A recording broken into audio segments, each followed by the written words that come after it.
Muy buenas tardes a todos los amigos de Hoja de Ruta Radio, bienvenidos a una nueva edición de Otras Voces.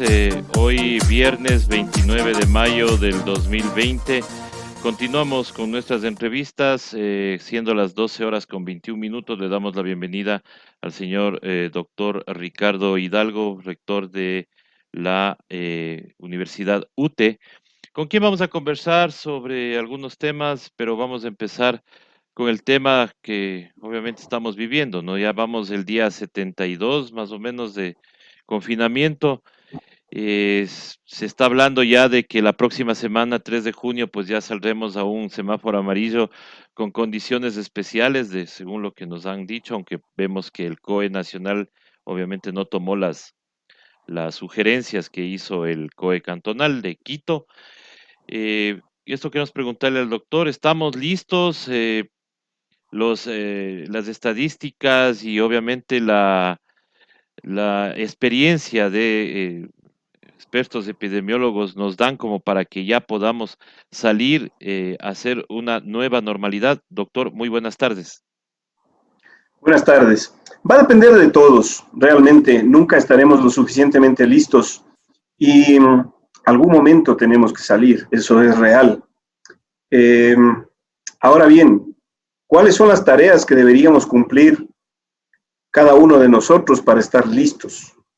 Y para ser un poco didáctico, las tareas que debería cumplir por una parte el gobierno, tanto local como central, son unas, y las tareas que deberíamos cumplir los ciudadanos son otras. Las tareas del gobierno central son, primero, no minimizar la crisis. El problema es el mensaje que se está dando. Se dice que hay una capacidad instalada de los hospitales, que estamos con el 33% de inmunidad, o sea, 1 de cada 3 ciudadanos ya tuvo contacto con el virus, y otra serie de mensajes que los vamos a analizar luego. Entonces, ¿tenemos la infraestructura instalada expedita? No. En este momento tenemos 0 camas en el Distrito Metropolitano de Quito en cuidados intensivos. Datos oficiales que no los publican y que he tenido que echar mano de amigos, a pesar de que me han dicho que esto tenga cuidado porque no es público y que tampoco diga que me han entregado, pero tengo los documentos de anoche. Y anoche había 0 camas en cuidados intensivos y las únicas camas disponibles en la red son las camas que tiene el Distrito Metropolitano en el Hospital de Campaña del Parque Bicentenario. Entonces, por ese lado, no estamos preparados. Segundo, no estamos preparados porque no se ha educado adecuadamente a la población y los vendedores informales de la periferia de Quito y del centro de la ciudad pueden ser un foco de contagio y eso va a provocar una segunda ola y un rebrote que va a matar mucha gente. Nos dicen que ya estamos inmunizados 1 de cada 3. Permítanme dudar de las cifras del señor ministro de Salud. Y al canto, les pongo ejemplos. Nueva York, 200 y pico de miles de contaminados, más de 16,000 muertos. Han hecho estudios de inmunidad para saber quién se contagió y quién no, y menos del 20%, 19 y pico, están inmunizados. Madrid, una ciudad que tuvo también una crisis muy fuerte. 75,000 contagiados, más de 8,000 muertos. La inmunidad alcanzada es del 11%. Y España, globalmente como país, tiene una inmunidad del 5%. Aquí ocurre que el ministro de Salud coge 670 muestras y declara que 1 de cada 3 estamos inmunizados. 670 muestras en Quito, cuando se debieron haber hecho por lo menos 15.000 muestras para llegar a ese punto. Entonces, no estamos preparados desde el punto de vista de la infraestructura, no estamos preparados desde el punto de vista de la información, y en tercer lugar, no se han hecho las pruebas necesarias para realizar los cercos epidemiológicos que de alguna manera aíslen a los contagiados, sobre todo a los contagiados asintomáticos y a sus personas cercanas, para evitar que estos focos infecciosos o focos de contagio sigan contaminando la ciudad. Con respecto a la parte personal individual, hay un desorden total y absoluto. Y aquí también hay una contribución estatal, porque se está extendiendo salvoconductos a todo el mundo, y le hemos pedido al alcalde en la reunión que tuvimos los académicos con los empresarios, que sea el Consejo Metropolitano, el COE Metropolitano, quien extienda los salvoconductos, porque los salvoconductos se están extendiendo por parte del gobierno, extienden a todo el mundo. También es verdad, y todo hay que decirlo, sabemos que hay hasta falsificaciones de los salvoconductos. Sin embargo, el COE Nacional la contribución estatal, porque se está extendiendo salvoconductos a todo el mundo, la posibilidad de que los salvoconductos se controlen por la vía del Distrito Metropolitano. O sea, hay un doble discurso. Aquí hay un manejo de la política en términos de una contraposición de intereses que lo único que están haciendo es confundiendo a la población. Pero bueno, sigamos avanzando. Entonces, el tema de la responsabilidad individual es higiene personal, lavado de manos, uso de mascarilla y distanciamiento social. No hay nada más. Eso es lo que tenemos que hacer, y como bien lo ha dicho el alcalde, ojalá cada uno de nosotros nos convirtiéramos en un promotor de la salud, en un promotor de prevención del coronavirus. Que cuando veamos a alguien que está con la mascarilla en el cuello, le digamos que tiene que ponerse bien la mascarilla, que cuando no hay distanciamiento social, lo hagamos. Es decir, en resumen, para ya ir terminando con la idea de esta pregunta, no estamos preparados, pero en algún momento tenemos que salir. Para evitar que se nos caiga encima el desastre, las responsabilidades de las autoridades del gobierno central, de las autoridades del gobierno local, y también recae sobre nosotros una responsabilidad. Claro, recae sobre nosotros la responsabilidad, pero de la reunión que ustedes tuvieron con el señor alcalde, ¿se le sugirió, se le dio alguna idea de que esto podría mantenerse, o sea, el semáforo rojo podría mantenerse y no cambiar al amarillo? Porque ¿no le parece que es muy pronto? ¿No deberíamos esperar un poquito más o evaluar el 3 de junio si realmente es conveniente ir al semáforo amarillo? Bueno, en realidad las 12 semanas de confinamiento se cumplen alrededor del 17 de junio. Esa fue nuestra recomendación.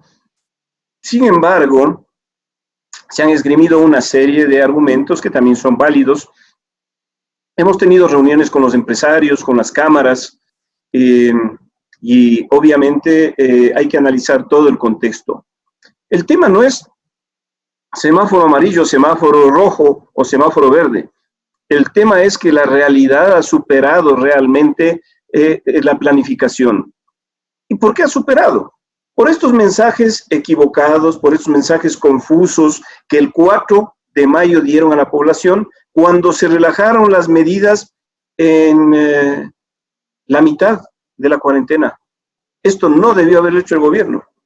El gobierno tampoco debió haber delegado la responsabilidad en los GATS.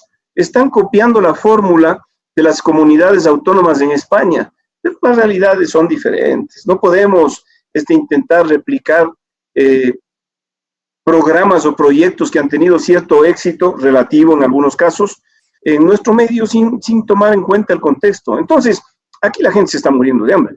Eso es una realidad. Y bueno, el mayor problema que tenemos es el comercio informal, que se está dando precisamente por las dificultades económicas que está pasando la población.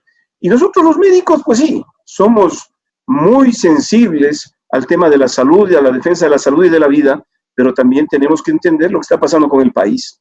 Ahora, volver sí, pero volver con responsabilidad, volver con seguridad.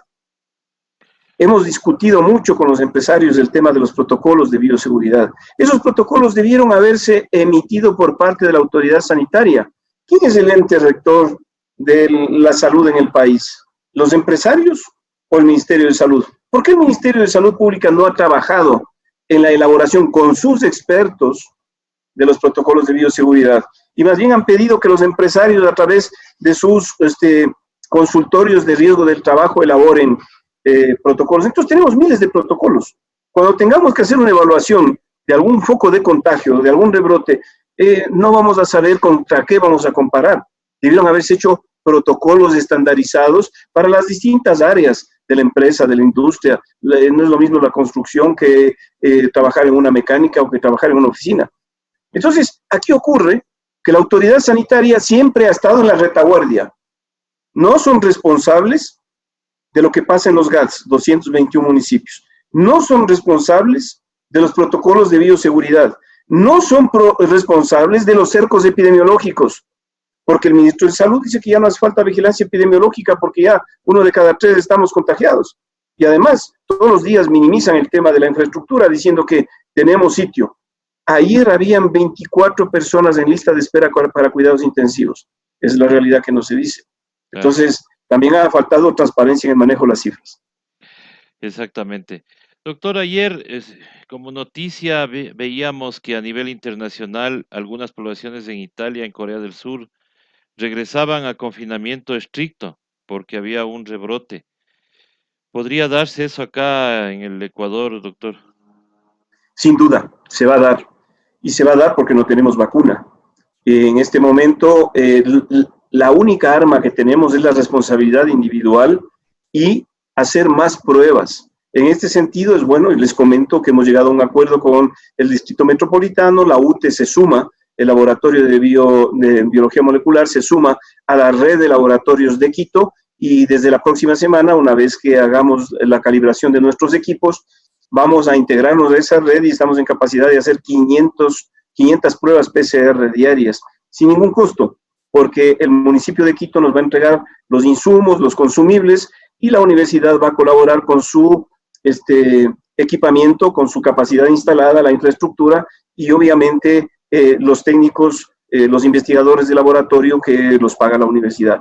De esta manera vamos a ofrecer un servicio al público y creo yo que el municipio estará en capacidad de hacer unas 2.000 pruebas más o menos diarias. Eso es lo que necesitamos, llegar a localizar las zonas en donde hay más focos de contagio para aislarles. Y no tenga usted ninguna duda, Armando, de que a lo largo de este tiempo y hasta que más o menos lleguemos a un grado de contaminación de rebaño,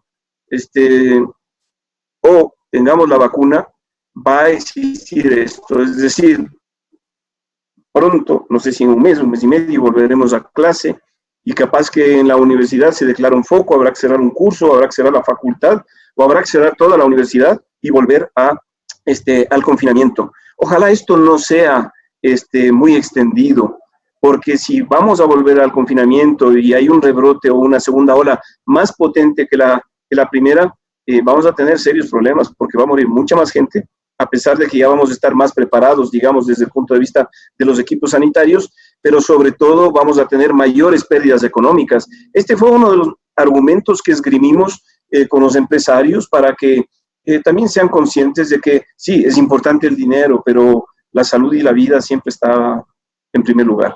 Claro, porque obviamente sin seres humanos, ¿con qué economía nos encontramos luego? Doctor, ¿qué diferencia hay en estas pruebas PCR y las rápidas? Porque hay muchos colegas que le critican al municipio diciendo que se llegó con un montón de pruebas, pero que solamente se han tomado 600. ¿Qué es lo que hay que hacer? Porque obviamente se sabe y se conoce que no es que llegan las pruebas y inmediatamente se toman, sino que hay que calibrar equipos, hay un montón de cosas que hacer. ¿Cuál es esta diferencia entre la rápida y la PCR? A ver, la prueba PCR es la prueba que se realiza en el laboratorio. Esta es una prueba que detecta una parte del ADN del virus. Esta es una prueba diagnóstica. Uh-huh. si está hecho en el tiempo adecuado, esta prueba le dice a usted si tiene o no tiene la enfermedad. Las pruebas rápidas se pueden hacer ambulatoriamente. A ver, las primeras se hacen mediante un hisopo que se introduce a través de la nariz o en la boca, ¿ya? Y entonces estas pruebas tardan un poquito más, no es que tardan 15 días, aquí tenemos como 25,000 pruebas que todavía no han hecho el informe, así que no sabemos ni por dónde andamos. Y las pruebas rápidas son unas pruebas que nos permiten hacer en sangre y son unas pruebas que se denominan de cero prevalencia. Aquí lo que se detectan son unas inmunoglobulinas. La inmunoglobulina G, que nos dice si tenemos o no tenemos ya anticuerpos, es decir, si ya pasamos la enfermedad. Y la inmunoglobulina M, que nos habla de si la enfermedad es aguda.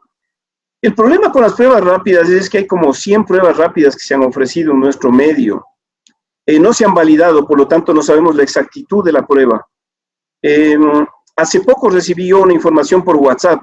Me estaban ofreciendo unas pruebas de un país europeo, que no voy a decir el nombre, porque puede tener unas connotaciones complicadas. Estas pruebas de este país europeo tenían una sensibilidad del 93% y una especificidad del 100%. Me parecieron unas pruebas muy exactas, porque aquí se están usando pruebas que tienen una sensibilidad del 30 y tantos por ciento. Entonces hay un problema de tener falsos negativos, pero muy altos. Y yo llamé a un amigo médico que tengo muy conocido en este país europeo y le dije, oye, están vendiendo aquí estas pruebas. Averíguame si realmente la sensibilidad es del 93% y la especificidad del 100% para recomendar a la alcaldía, a las autoridades locales, a que compren esas pruebas. La respuesta fue, esas pruebas no se venden aquí y se están vendiendo para el mercado latinoamericano. Entonces, imagínese usted, verá que también aquí se juegan todos los intereses, pues no. Claro. Así como la industria farmacéutica es un negocio, pues la industria de las pruebas diagnósticas también es otro negocio. Aquí no son angelitos que están en el limbo y que nos van a salvar la vida, no, todo es dinero.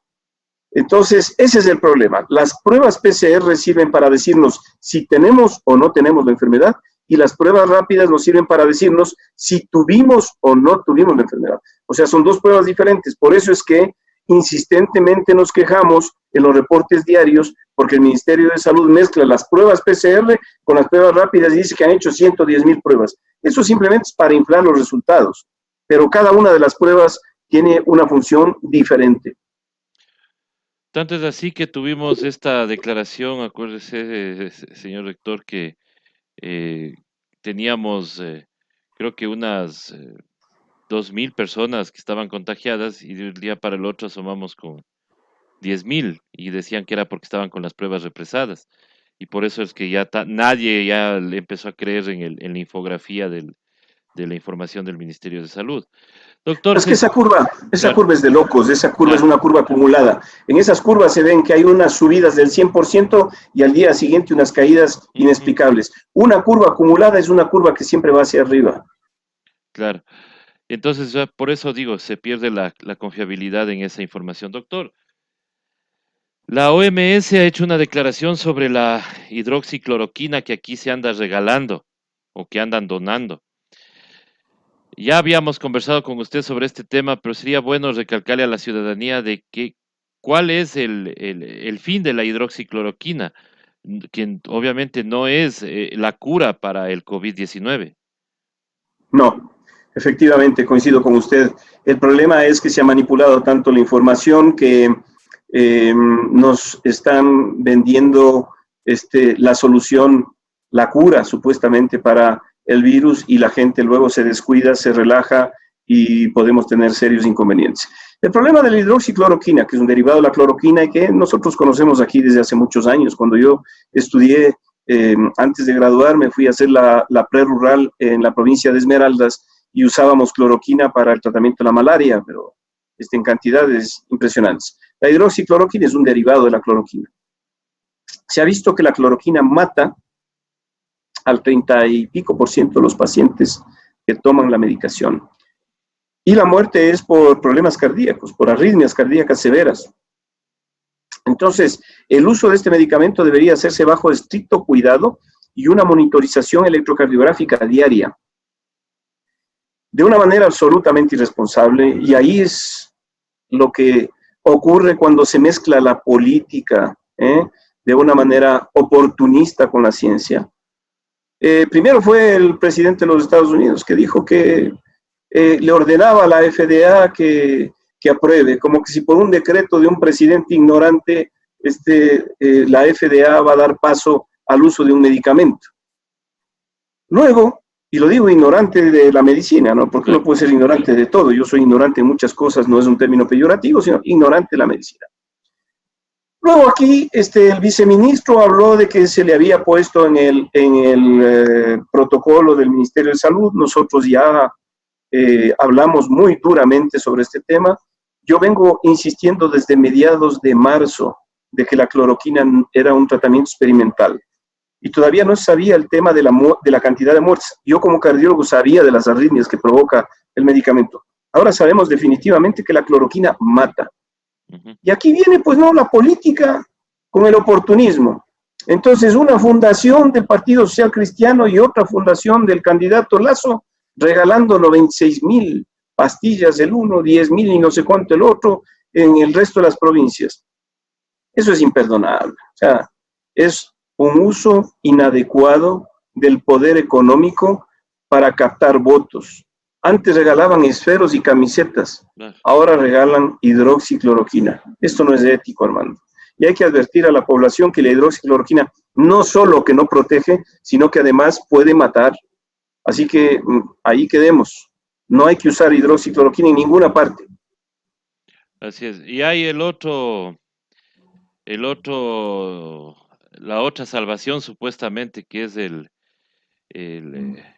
chuta, se me pasa el nombre de este señor. El dióxido de cloro. El dióxido de cloro del señor Calque. No, esa es una payasada de un señor que tiene una empresa en el extranjero, que durante muchos años primero decía que eso servía para el SIDA, después ya cambió, que servía para algunos tipos de cáncer, y ahora dice que cura el coronavirus. Ni eso, ni la ivermectina tampoco, que es un antiparasitario. En este momento no hay cura para el coronavirus. La única cura es la prevención, y la prevención se hace usando la mascarilla, lavándose las manos y teniendo distanciamiento social. Eso es lo que hay. También hay cuestionamientos sobre el uso de la mascarilla, doctor. Dicen que también puede ser un foco de infección si no se utiliza bien la mascarilla. ¿Cómo sería la explicación? No, la mascarilla bien utilizada, y obviamente ya cuando está estropeada hay que cambiar, pero las mascarillas que son estandarizadas, tanto las mascarillas quirúrgicas como esta que se llama N95, que son las redondas, estas perfectamente están utilizadas y son, digamos que parte del equipamiento de protección personal que se utiliza en cualquier parte del mundo. Lo que no se debió haber dicho nunca, y nosotros fuimos muy críticos, es en que hay que pasar por estos túneles que tienen derivados de amonio que son absolutamente tóxicos y que no previenen nada, y más bien que pueden ser peligrosos para la salud tanto de la piel, y si es en dosis mayores, incluso a nivel sistémico. Y tampoco se debió haber obligado a usar los guantes, porque los guantes sí realmente dejaban mucho que desear, ¿no? Es decir, gente andaba con los guantes rotos o con guantes puestos, guantes desechables que se usaban durante toda una semana, en fin. Es mejor lavarse las manos, agua, jabón y listo. Doctor, nos preguntan que qué es la hipoxia silenciosa. La hipoxia silenciosa. Sí. Qué buena pregunta. Sí. Bueno, la hipoxia, ya sé a lo que se refieren probablemente. A ver, este es un virus que provoca una afectación terrible a nivel de los pulmones. En los pulmones se produce el intercambio de oxígeno, ¿ya? Respiramos oxígeno y eliminamos anhídrido carbónico. La hipoxia es cuando hay falta de oxígeno a nivel sistémico corporal. Es una disminución de la cantidad de oxígeno. Entonces, hay varios tipos de hipoxia. Aquí en las alturas nosotros somos un poco hipóxicos porque la concentración de oxígeno baja mientras más vamos subiendo en altura. Y como aquí estamos aproximadamente 2.800, 3.000 metros, si nos hacemos un examen de sangre en el extranjero se asustan porque tenemos una mayor cantidad de glóbulos rojos. Y la hemoglobina, que es la parte, digamos, responsable del intercambio de oxígeno que está dentro de los glóbulos rojos, también está aumentada. Y eso es porque tenemos aquí una relativa hipoxia. Ahora bien, la hipoxia silenciosa es que estemos con un déficit en la concentración de la saturación de oxígeno en el cuerpo, pero que la persona no se entere. Hay muchos casos de pacientes que están con dificultades respiratorias, digamos, subclínica, que están respirando muy ligerito y que presentan hipoxia y que llegan al hospital, le hacen una radiografía y curiosamente en la radiografía no aparece nada, pero al día siguiente van a la terapia intensiva. Me imagino que por ahí va la pregunta. Por ahí va la pregunta. También nos preguntan que qué garantía hay las mascarillas de tela una vez que la gente se ha puesto en un emprendimiento a hacer mascarillas de tela. No, eso no sirve. Se necesitan microporos en las mascarillas y la tela no protege para nada. Aunque yo le diría que si estamos en un ambiente seguro, si no estamos con síntomas respiratorios, porque también la mascarilla no solo sirve para contagiarnos, sino también para evitar el contagio. Ujú. Si estamos aparentemente sanos, si no hemos estado en contagio con gente que tiene síntomas virales o como parecida a una gripe, se podrían utilizar en determinados ambientes con distanciamiento adecuado las mascarillas de tela, pero no es lo recomendable. No es lo recomendable. Doctor, y yendo ya a temas económicos, obviamente a todos nos ha afectado y la pregunta obviamente es cómo está la universidad. Obviamente está afectada, pero ¿qué medidas han tomado ustedes como para eh, a enfrentar también esta crisis que también llega a la universidad? Por supuesto, la educación superior en general ha sido golpeada. La UTE empezó el semestre académico hace poco, hemos tenido una disminución de 4.000 estudiantes. Es bastante. De los 13.000 y pico que teníamos, ahora estamos con 8.000 y pico. Realmente la situación económica es compleja. No hemos tenido estudiantes nuevos y estudiantes antiguos no se han matriculado y ha habido una deserción básicamente por problemas económicos. Uh-huh. La universidad vino pasando desde hace algunos años una serie de problemas financieros que los hemos ido solucionando. En este momento tenemos un flujo de caja adecuado para atender los próximos meses. Estamos negociando con el IES una deuda que viene desde el año 2013. Incluso le comento que un documento que la semana pasada fue dirigida a mi persona ha sido filtrada. Ya se imaginará usted con qué objetivos. En la prensa me han llamado de algunos periódicos, en la radio, sé que en los medios también se ha filtrado, pero hemos tenido el día de ayer una cordial reunión con el director nacional, el doctor Herrera, José Ricardo Herrera, y del IES, y el día lunes vamos a presentar una solicitud al Consejo Directivo. La idea es llegar a un acuerdo administrativo y pagar al menos el 50% de la deuda que viene teniendo la universidad desde hace mucho tiempo. Entonces, esto, claro, es parte de la problemática que estamos viviendo. Ha habido un compromiso entre los directivos de la universidad y también los colegas docentes. Hemos hecho una optimización de la carga horaria. Hemos dado prioridad a los profesores titulares de tiempo completo que no cumplían con las horas para llegar a un número adecuado de un promedio de horas. Y al final, realmente hemos tenido que pedir a un grupo de docentes que no llegan a 30, que lleguemos a un acuerdo para su desvinculación.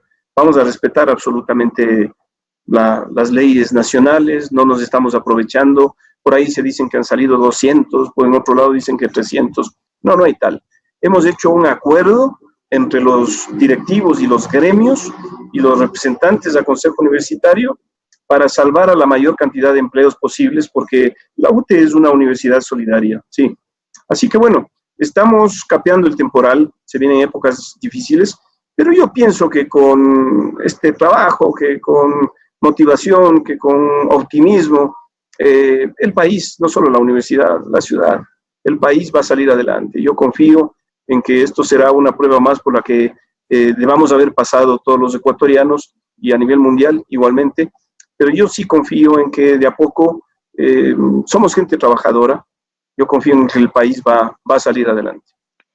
Eso confiamos todos, mi estimado doctor, y queremos agradecerle como siempre su apertura hacia nuestro medio para que la ciudadanía se informe. Le dejo con su mensaje final hacia todos nuestros oyentes. Muchas gracias. Bueno, mensaje de optimismo. Yo creo que no podemos quedarnos encerrados toda la vida, hay que empezar a cambiar. Cambiemos y hagámoslo de una manera absolutamente responsable. Recordemos que necesitamos 3 cuestiones a nivel individual: mascarilla, aseo, lavado de manos y distanciamiento social. Reitero mi confianza en que vendrán mejores días para la ciudad y para el país. Muchas gracias, estimado Armando, y siempre a las órdenes para conversar. Es un gusto conversar con ustedes. Muchísimas gracias, doctor, y un abrazo a la distancia para usted y toda su familia. Muchísimas gracias a todas las personas que se han comunicado con nosotros, que nos han hecho preguntas, y recuerden, hoy en la tarde estaremos con más programas aquí en Hoja de Ruta. Hoy, por la entrevista que tuvimos el día de ayer, cambiamos el horario de Contracorriente al Aire, así que estará el día de hoy. A las 4 de la tarde, y a las 5:30 estaremos con La Vena Abierta, que retomamos ese programa también.